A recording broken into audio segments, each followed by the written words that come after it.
Brian Bowersock, the Automan here. Today we're talking about some of the most costly auto repairs that sometimes can be avoided on your vehicle.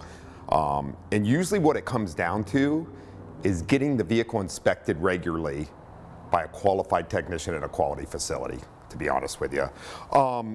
These days we recommend servicing the oil and filter on your car about every 5,000 miles or 6 months. And having the vehicle inspected properly, that's probably one of the most important things when it comes to having your vehicle serviced, is to prevent these type of repairs. Real quick, we're going to run through a few of them here.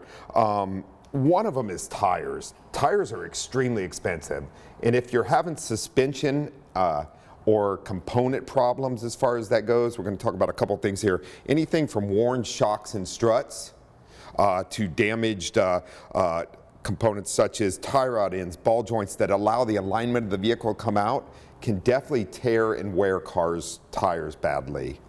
Tire pressure monitor systems that, if you got a low tire, wears out expensive tires. Brake systems that can be inspected properly. If they're worn out, they can cost more costly repairs that you can fix. And last but not least, timing belt. Not replacing it when needed can become an expensive repair. For the latest automotive news and helpful tips, watch for the Automan Fridays on the CW San Diego, sponsored by the West Automotive Group.